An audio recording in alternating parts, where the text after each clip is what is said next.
It's amazing how fast a year can just fly by. And is it just me, or memories and moments tend to fade away as fast as Instagram stories do? And just like that, a whole year goes by and we forget to give ourselves a tap on the back for everything that we've been through. And this is why before 2019 gets here, I thought it was really important to do this year in review with you. And is it just me, or the week between Christmas and New Year's, people can get a little emotional? At least I do. I guess cause, you know, the Christmas craze settles, we hibernate in our pajamas all day, eat way too much food, watch all kinds of movies, and no one knows what day of the week it is. And while you're probably like, Nalie, tell me about it, I know. I tend to get extra emotional during this week, because it brings me back to 2 years ago when I did a video to announce the reoccurrence. And while I wish this was merely a story of the past, this year I find myself in a bit of a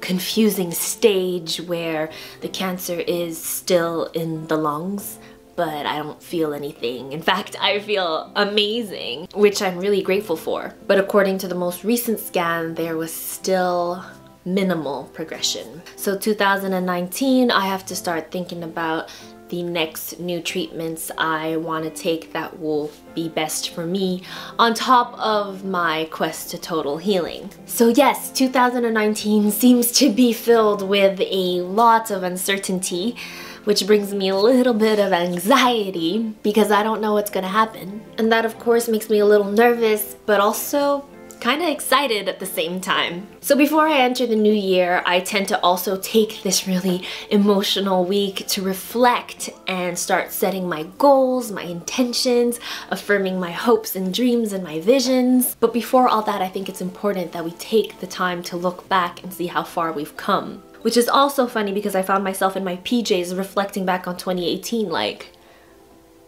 did I do anything? What happened? If you're watching this on YouTube, I know I've been MIA for more than half the year, but here's how 2018 went down. As promised, I launched season 2 of The Nalie Show, this time at Rebel House Studios with a huge team. My interns, my brother, my friends, awesome guests. It was a dream come true. I even got to partner with Apple for their iPhone 10 campaign, made it as the only Canadian face on their 16-foot billboards in Montreal and Toronto. I think I traveled a lot this year. I went to LA to visit Steph to finally climb those stairs I promised I'd once be able to do. We held a Thrivers meetup in Santa Monica, met some really inspiring Thrivers. And then of course, as the universe always conspires, I ended up living my biggest dream by going to see the Ellen DeGeneres show. I even got to go backstage and hang with 21 Savage's crew. Thank you so much, Tammy, for getting me in. My love for speaking has grown even more, and I gave tons of talks at several events, inspiring thousands more with my story. While I was stable for a while, it was also the year that I heard the word progression for the first time. Shook, I canceled the Nalie Show after 8 episodes when I wanted to do hundreds more. I traveled to Costa Rica for 2 weeks with one of my best friends where I disconnected completely, even from social media. I came home and I focused on my health and healing. I started doing Reiki weekly, I tried acupuncture, I changed my diet, I tried different herbs, and I worked out almost every day. In between all that, I traveled a lot too. I love to travel. I went back to LA for Thrive Cosmetics giving event where Stephanie just so happened to be there too. I went to Toronto and New York not once but twice, and visited Boston and Vancouver for the very first time.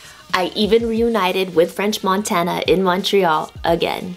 I also gave what I think was my best speech ever at Influence Orbis, where Malala also spoke. And of course, I proudly turned 30 and my friends and family surprised me with this crazy mansion party up in Sutton, Quebec. I had no idea. Everyone, and I mean everyone I love, was under one roof, and together we celebrated life. And then my best friend turned 30 and we surprised her with her childhood dream to swim with the dolphins in Cuba. And guess who got to accompany her?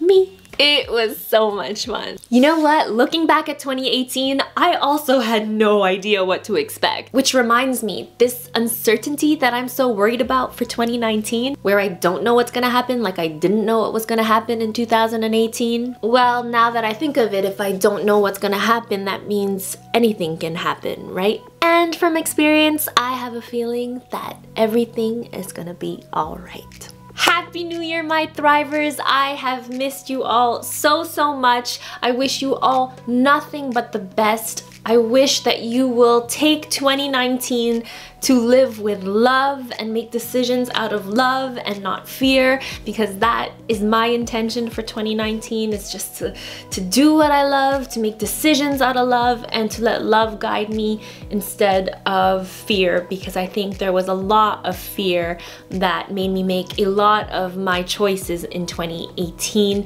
and I do not want that to stop me in 2019. Although I do not know what 2019 holds, like pretty much every one of you watching too. What I do know is that I am ready to take you back on this journey with me. 2019 is the year that I want to come back and share, because I have a wealth of knowledge now. So for 2019, while I continue my quest to total healing, it is important for me to do the things I love. Therefore, I am so happy to announce that I am writing a book, co-authoring The Thriver's Guide with Stephanie Seaban, whom I'm sure you've seen in many of my videos. That should be out this year, so stay tuned at thethriversguide.com, as well as my new site, Nalie.ca, will be launched soon. So stay tuned for some more videos and tips and tricks on how to help you beat your battles and be the best version of you at Nalie.ca, coming very soon. So I will keep you updated, and I just wanted to wish you all a happy and healthy new year. Be kind to yourself. I'll see you soon.